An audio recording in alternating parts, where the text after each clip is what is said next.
Hey guys, and welcome back to another YouTube video. In this video I will be doing the Rucks AFL Fantasy preview, going through all of them because there's about I'd say 10 or so Rucks that sort of get looked at across the season, etc., as value and premium options, and so there's no real need to do a mid-prices or a primos for them, as there's only about 3 primos or 4 primos, and there is only roughly around 3 or so value picks. So we'll even look, I think, at the rookies themselves in the ruck line, and then overall we will do a rookies and for the 3 other positions in the defense, midfield, and forwards, and that'll come out hopefully on Tuesday for you guys.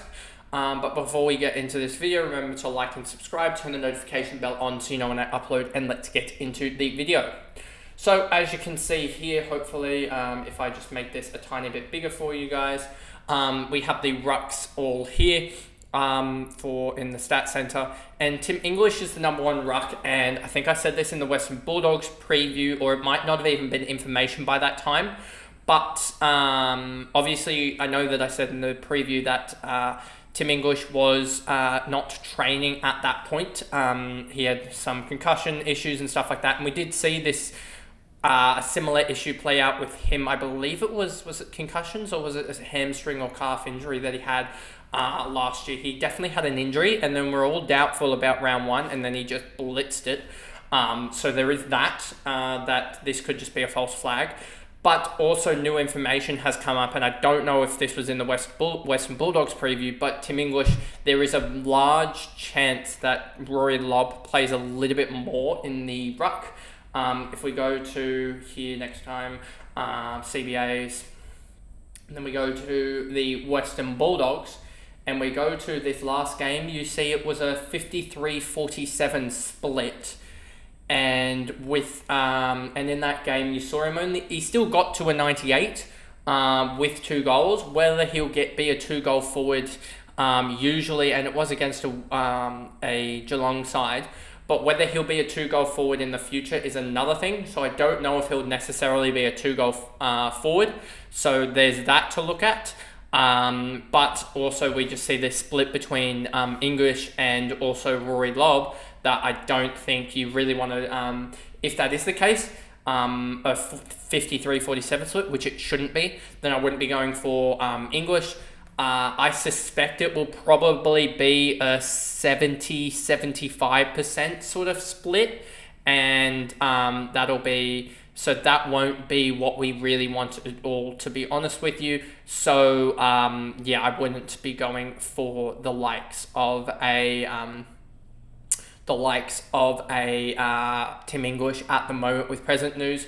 But if he does go and pump out like a 160 in the practice games, then maybe you can say, yeah, he's going to hold value. I think he will dip down to about 111, 112 from his average at the moment of a 119. So I just think that, yes, it's points, but if you actually think about it, yes, it's solid points, but it is more valuable to go with guys that are going to hit 20 or 30 above their average, and be value options, so that you can, in the long run, gain more points, because you're effectively gaining 20 to 30 points in value over time. So and English just isn't going to do that. So you may not get the points in the ruck position, but you'll get them around the ground if you go somewhere like Grundy or a Jerry or a Gawn, etc. Marshall, same sort of similar things to English coming out of preseason, that there could be some shared ruck role with Haynes if he plays, Jack Haynes, as he was out injured with was it ACL last year? I believe he was one of the ACL or knee guys last year. So a 116, and we saw when he went, if we go to St Kilda and we go to 2022, we saw with the likes of Rowan Marshall, 55%. He did have Tom Campbell in the last game as well. But if we go to Jack Haynes, you can see that split with Rowan Marshall in round 2. And then also round 5 was a significant split. And then if we go to rounds 2 and round 5 last year for Rowan Marshall, I know it's a small sample size, but he had a 134, I believe, and then also a 116. So it wasn't actually that impacted. But Collingwood were one of the teams that you could smash up against in the ruck, and then also a 116 is actually pretty good in the for the context in this scenario here. So 125 doesn't actually look too bad, but I think if you were to see that across the whole season, I think it wouldn't be the greatest for Rowan Marshall. Do we have any other games where he didn't really have any CBAs? Well, you can just see across the whole year for Rowan Marshall, he didn't really have many CBAs other than rounds 19, 20, 21, 22. So if we go back to Rowan Marshall and we select those games in itself, I may have actually been looking at the wrong year. Here we go. So was it round here? He actually went huge in these games now. Thinking about it, but these were his games where he went and had the big ruck. Whereas if we go back to I was looking at the wrong ones. Yeah, that makes sense. Is this CBA time? CBA. So if we actually look, if we look at the here, the low CBAs is what I'm trying to look at. Anywhere under, I think 70% is not really a ruck share. If we look at all these games here, that was a big ruck share. That was a sort of big ruck share. So we'll do something like that, and then we'll go to this game here. You'll see when he doesn't get that solo ruck, he averages 73, and this is under, if we add the 65 here as well, and the 68, 69, because I want to do under 70, I think is not a solo ruck. He averages 78. So there is a worry that Jack Haynes can come back in. Machito Owens might have done a little bit of the rucking, if I remember correctly. CBAs. Here we go. Machito Owens, I don't know if he was necessarily doing the ruck work. I'll just check and look. Here, I don't know if he was. Let me just check the ruck contest. St Kilda. Should have done this a little bit before, but you can see Machito Owens taking a little bit of the rucks around the ground. But whether you have him and also Haynes, I think you will see Rowan Marshall, and Rowan Marshall did look good going forward as a key forward. So I wonder if they'll just try and lighten the load a little bit, because Marshall is one of their key players, obviously, and try and just manage him by lowering his CBAs and his ruck contests. So I would be looking at Owens and just wondering if that's going to be in effect what they do going forward. So there's that. And then the next guy we're going to look at, Nankervis, early buy, no thank you, basically. Don't really see there being much upside. He's getting older and there's potential injury concerns. Sean Darcy only just went back to full training, I want to say. And he does probably have a discount on him a little bit, but he's just doesn't get through a whole season, basically. Kieran Briggs, another interesting one, but early buy, and I don't think there's much upside there. Max Gawn, I definitely think there's upside there. Early buy, I think it comes down to, do we get a Jordan Sweet or something like that in the sort of that R3 role, which we'll get to, and my thoughts on that situation there. But I think Gawn, you could easily almost have two set and forget guys, because I do think we will see English and Marshall drop down to a 110. So if we get the good Gawn and the good Grundy back, there may only be 5 or 6 points difference that you're burning towards English and Marshall from Gawn, and so you may only burn 10 points a week in the ruck line, but you may save yourself 2 trades and just not have to do anything with the ruck line itself. So that's why Gawn, I think, is a viable option, because if you save 2 trades, that's 2 trades is about 300k probably. I value each trade about 150k. 300k in value that you basically saved is absolutely huge. And if you do have an R3 that's actually playing in Jordan Sweet, then you basically are going to get a good probably 400, 500k up on a lot of other people that have like a Heath there alongside an English and stuff like that. Because, and they may even trade up to like a Marshall. That you're saving a trade there, 2 trades there, and also 100 to 200k in value in Jordan Sweet. Jared Witch, Early buy, no thank you, as well as I don't really see there being much upside. Riley O'Brien, I think his spot's going to be in danger, so I wouldn't be going for him. Luke Jackson, as a forward, averages about 74. As a ruckman, averages 98 or something like that, 96. There's about a 10-point gap upon his average, plus minus, when you factor in that he is a ruck forward, I guess. Darcy Cameron, a split role with Mason Cox. I don't want to touch that, and he does have the early buy. Oscar McInerney, early buy, so I don't want to touch it, alongside the fact that I don't really see there being much improvement. Blickards might not even be in the side, to be honest, at the end of the day. I don't know what's going to happen with that sort of. They have 3 rucks there. They've got to probably play 2 of them.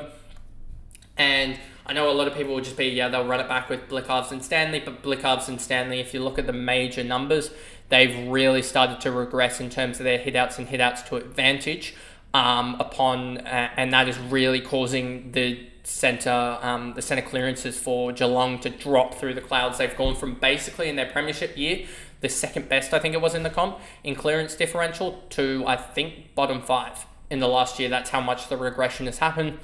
Bailey Williams, I think, will get forward status. As I think, who went over there? Was it Flynn went over there? And so I think Flynn will take up the ruck role. Brodie Grundy is potentially the best value mid-pricer in the game, because if you do the maths, his worst season is a plus 18 on his average. If I go here and I go to player summaries, and then if you look at the amount of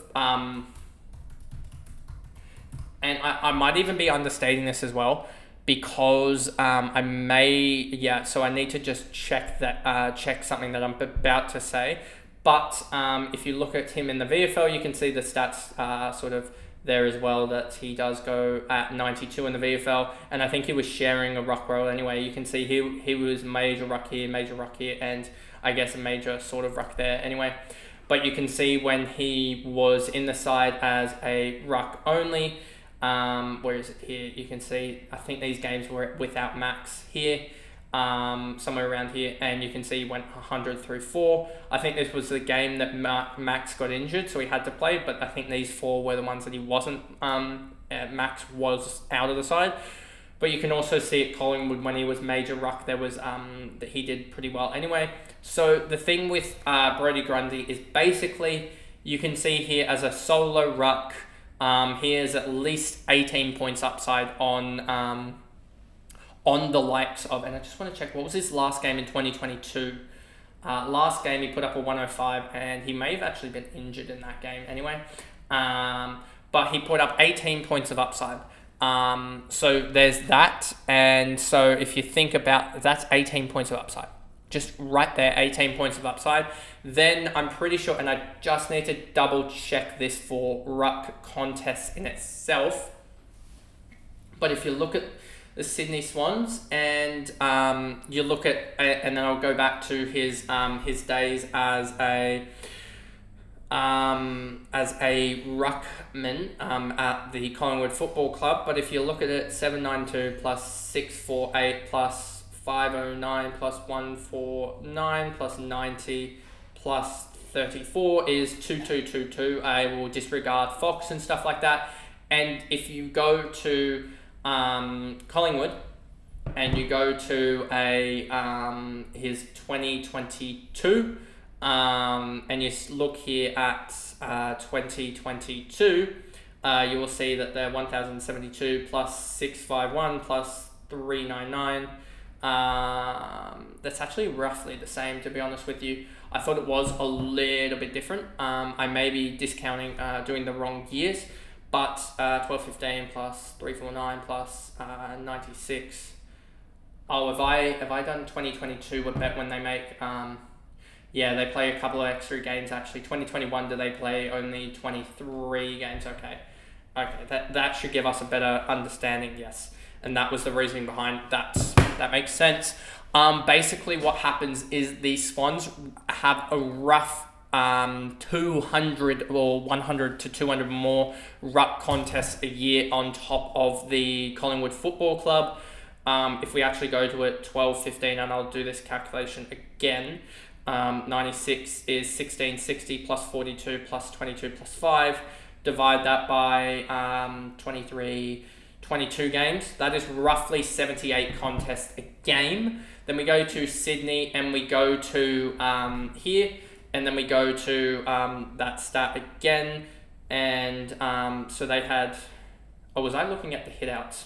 I could have been looking at the hitouts roughly, but 2 plus 8 plus 5 plus, what's that, 5 more? Yeah, 5 more. So they're at 240, and then I just want to... This has been really poor by me. Collingwood, and then I need to just check their 2021, because their 2021, they only had 23 games.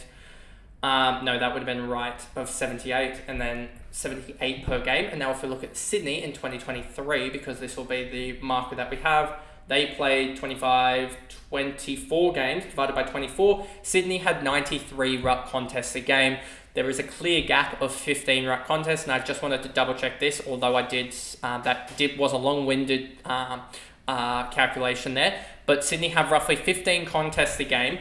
Now, if you look at this, and you look at, we'll go to Melbourne here, you'll see Brodie Grundy wins 48% of his hitouts. So say he attends as a solo ruck 80% of the hitouts, times 0.8 is 74.6. Sorry, it was around 15 times 0.8. It's roughly 12 hit-out ruck contests he'll attend more per game at the Swans. And say he wins 48% of those, 0.48, he gets an extra 5.7 points per game because he's at the Swans rather than the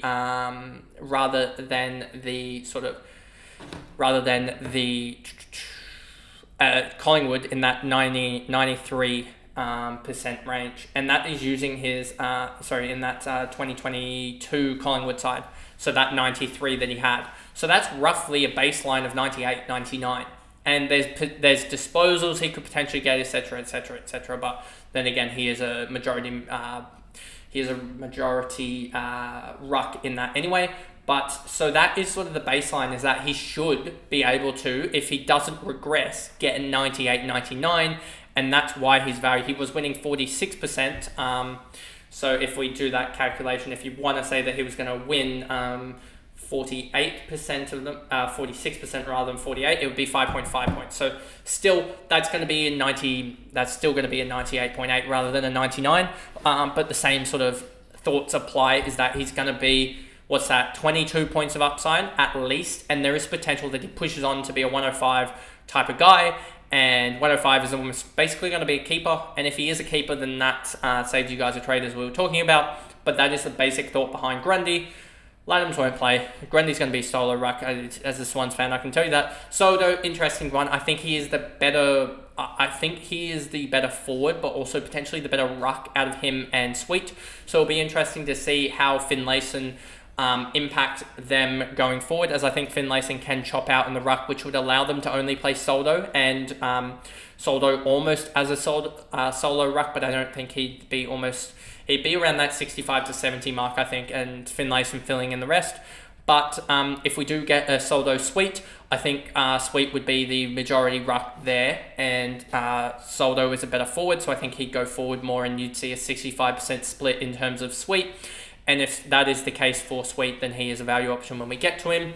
Goldstein, too old, to be honest with you. Matt Flynn, I just don't think there's much upside there for him, to be honest with you. But I'll be glad to be proven wrong, because I don't think he'll have major impact, to be honest with you. What's he owned by? 1.8%. I don't think he's he's going to make too much of an influence. Stanley probably is going to play, but I just don't see there. I just don't think for the longer term of the Cats, I don't think he should be playing, to be honest with you, as much. I think they need to blood in Conway. Draper, injury concerns. Tom de Koning, just no value there, and early buy. McLean is a forward. Sherry is a guy that is going to be value, I believe. He's got an injury-affected game in there anyway. He's priced at 63, has an injury-affected 25 in there, so if you actually take that 25 out, then he's at 569 divided by 8. He's priced at He's priced at 63, went at 71 with Goldstein in the side a little bit last year. So that's already 8 points of upside in itself. So there's 8 points there, and doesn't have the early buy and could easily push, I reckon, 85-90. And 85-90 would be huge for him. Ned Reeves, don't see there being much upside there. Braden Bruce won't play, to be honest with you. Meek, with Ned Reeves being there, I don't think there's upside. I was high on Lloyd Meek last year, but I don't think that was a little bit too much of a bias of him being in the side. In my side at that point in the season, pre-season last year. Mason Cox, early buy, there's no upside there. Pittner, early buy, no upside. Naismith probably won't play. Darcy Fort, Nick Bryan, Samson Ryan. There's no one here. Nick Bryan could be one, but I think he'll be one next year. As he develops nicely, I think. Strachan probably won't play, will be one next year to look at, I think, as Riley O'Brien sort of finally gives way. Strachan is 28 already, but hopefully next year he doesn't, comes in very, very light in the price-wise. Jordan Sweet, we basically talked about in the Soldo part, so yeah, there is that. And there is him and Conway that are sort of in that R3 discussion, trying to find that R3 that probably plays to cover Grundy, as well as these two could have ultimate value. They could have 20 points, 30 points of upside on the bench, even though they're not min price. So I think we need to get out of the almost out of this, the need to be sort of under 300k or whatever on the bench, etc. As having Sweet or Conway on the bench, yes, you're giving up potentially 10 points, but you're going to gain back so much more in having him over a captaincy loophole each sort of week, I think, as in the long run, you're going to have a lot more points, and it's only really a captaincy loophole for 1 week in round 1. That is the only one that you're going to have, because by round 4, you're going to have a dead rookie, in my opinion. So you're going to have a dead rookie by round 4, and then by round 7 you should as well. So you're only really going to have potentially save yourself maybe 10, 20 points through a VC, but if you can smash your captaincy choice, which will just be put on the West Coast games anyway, then you're going to be, there might not even be any use of a dead R3. So I would be going for Sweet or Conway there, whoever plays, if they do, as they will potentially gain you 10, 20, 30 points of upside in their value, and they will cover off Grundy and Gawn, or just Grundy himself in their buy rounds. And potentially you might have sort of 500, 600k worth of value in selecting your whole ruck line in Grundy, Gawn/Sherry, or Conway/Sweet. So you have those options as well. McAndrew won't play. Vicentini, no. Reed's, I think, even injured, potentially. Berg, Kruger might play, but not going to be any value there. Green won't play. Goad, Archer. Archer, I believe, is injured anyway. And then you come down to almost the rookie Ruckman. Finbar Malley has been good when Jerry has been just running laps, I believe, because of that facial fracture. So there's that, but I don't know if he'll necessarily play. But if he does play, that'll be good value, probably, just because he will be Ruckman, and you'll have probably Colbin Jones, as the ruck, I would suspect, for North if Jerry didn't get up in time. And then I'd just switch to Max Gawn and probably Finbar Malley as the ruck combo there, just to get me through the opening couple of weeks. And there's no one here that I really like the look of, to be honest. I'm surprised Zakaskelski actually got the ruck status, given that he's a key defender, but I guess he just, given the height differences, he probably just played a little bit of ruck in his juniors.